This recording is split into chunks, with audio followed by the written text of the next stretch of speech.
This is the final countdown before your final GCSE assessments in French.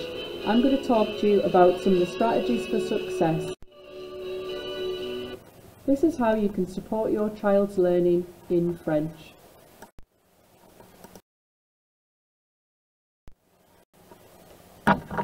Year 11. In September and October half term, we've been looking at theme 3, which is school and the world of work. After half term, it's going to be revision of the themes you've done in year 9 and 10. So theme 1, family, new technology, free time and festivals. Theme 2 is house and town, holidays, social issues and environment.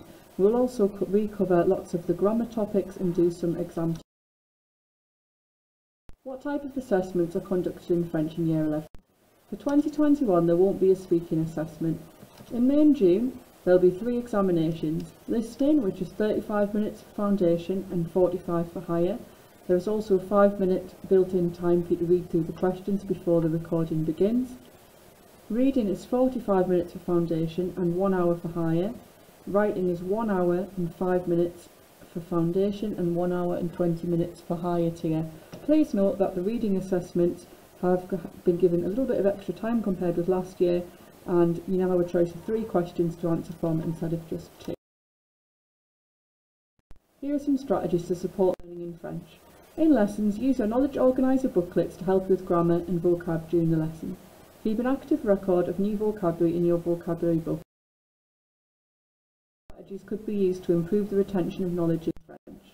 In lessons, you need to complete all the make it stick tasks. These are the 7-up tasks that we do at the start of most lessons in French. For example, this is one that we did on connectives. Hopefully, this will make all of these words embedded in your long-term memory. You also need to complete all of the verb drills. This one practices imperfect, present, past, future and simple future. This will really improve your writing skills in French. In lessons, when you get your homework back, you need to read your marking tokens and respond to feedback.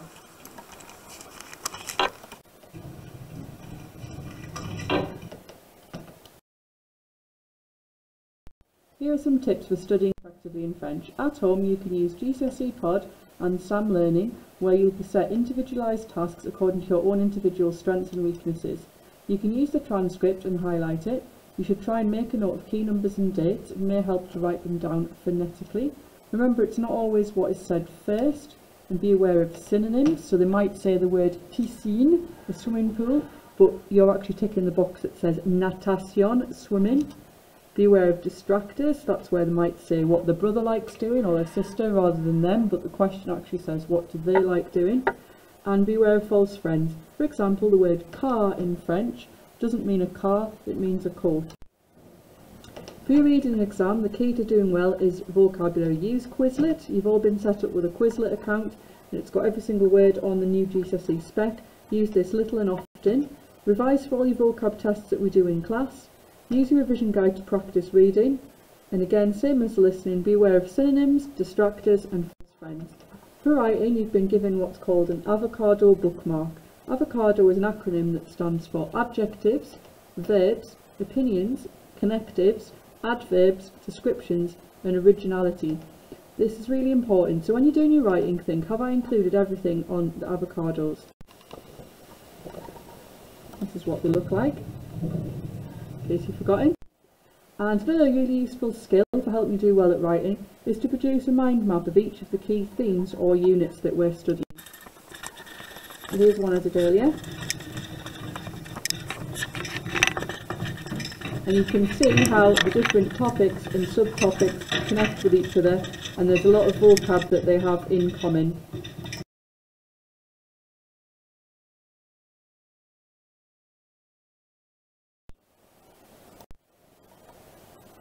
You will be given a GCSE revision guide, either target grade 5 or target grade 9. You can use the GCSE Pod website where I'll set you individualised tasks. Sam Learning is the same, and we have our own Mrs Liddell's French YouTube channel with hints and tips. Some words of wisdom. No matter which assessment you're doing, if it's reading, listening or writing, you must make sure you read the question properly. What information are you being asked to give? So for example, there was a question a couple of years ago where it said, what reservation does this person have about the restaurant? And the correct answer was that they were worried that the restaurant wouldn't serve vegetarian food, but all of the students put 7 p.m. on a Saturday. So that information was true, but it didn't answer the question.